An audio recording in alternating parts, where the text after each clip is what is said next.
Her message came while I was slicing lemons. Nothing dramatic, just a casual text in a string of small talk. By the way, I told everyone at work I'm single. It's easier that way. No emojis, no explanation. Just that. I stared at the words, the knife still in my hand, juice stinging a small cut on my thumb. The TV hummed faintly in the background, some sitcom laugh track. Wrong kind of sound for what I was feeling. I typed back slowly, deliberately. Totally understand. Send. The bubbles disappeared. No reply. Outside, rain tapped against the window like impatient fingers. The kind of sound that eats at silence. Easier that way. I said it aloud to hear how it felt in my mouth. Bitter, like the lemon rind I'd just cut. I checked the clock, 7:43 p.m. She said she'd be home by 8, but I already knew she wouldn't be. She'd been different lately, not distant, just edited, smiling at odd times, guarded phone angles, the faint scent of cologne that wasn't mine.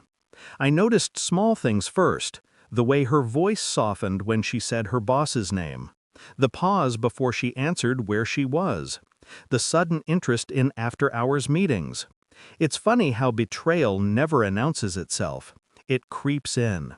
A half-second delay in eye contact, a locked phone screen. At first, I told myself not to care. We all have lives outside each other. But single at work?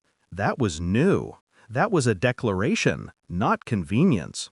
I scrolled back through old texts, through the parts where she used to say, "I can't wait to see you," and wondered when that tone shifted to, "I'll try to stop by." Something in me clicked then, a quiet, sharp sound in the dark. Not rage, not heartbreak, calculation. I didn't confront her. That would have given her power. Instead, I watched. I learned the pattern of her lies, the 15-minute gaps between texts, the excuses that mirrored her coworkers' schedule. Her boss, Evan, liked to throw team building nights. His sister, Claire, often joined. I'd met her once at a party. Sharp smile, deliberate touch, a glance that lasted a fraction too long. She'd flirted then. I'd filed it away. Now I pulled that file open. I started following the digital breadcrumbs, checking public tags, likes, hidden stories. People reveal everything when they think no one's paying attention. Tuesday night after work drinks. Wednesday morning, her hair smelled like a man's cologne again. Thursday, her phone face down all evening. By Friday, I knew enough. Not the full truth, but the outline of it. And that's all I needed. That night, while she slept, I went through her Instagram drafts. She'd logged in on my iPad once, months ago, and never logged out. I found a story she'd half-written, a boomerang from a bar, her hand over a glass of whiskey, his reflection in the mirror behind her. His face turned slightly, but clear enough if you knew who to look for. Evan, her boss. And suddenly, "It's easier that way" made perfect sense. I waited 2 days, calmly, methodically. On Sunday morning, she was making coffee when I said, almost casually, "Your boss's sister texted me." She froze, mug halfway to her lips. "Claire?" she asked.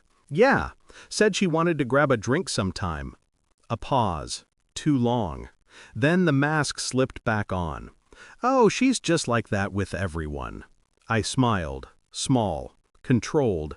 "Yeah," I said. "She mentioned you." Silence. Then I set my phone on the counter. Screen up, the draft story open. Her hand, his reflection, her breath caught. The color drained from her face so fast it was almost fascinating. I didn't speak. I didn't need to. The truth was self-sufficient.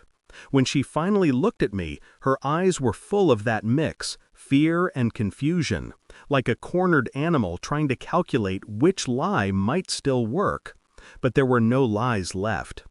That night, I changed my relationship status. Engaged. With Claire.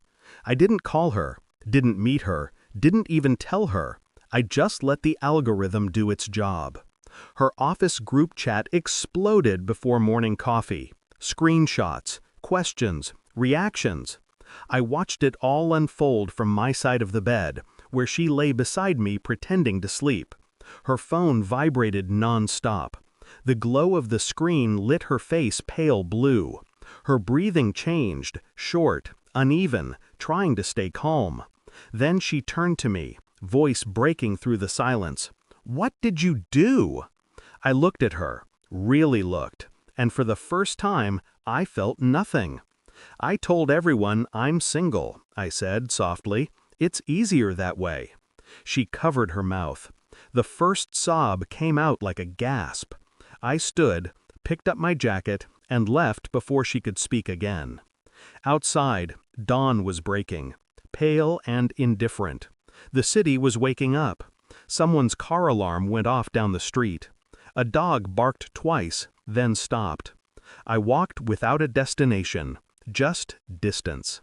The thing about revenge is, it doesn't heal you. It just cleans the wound so you can see how deep it went. I checked my phone once.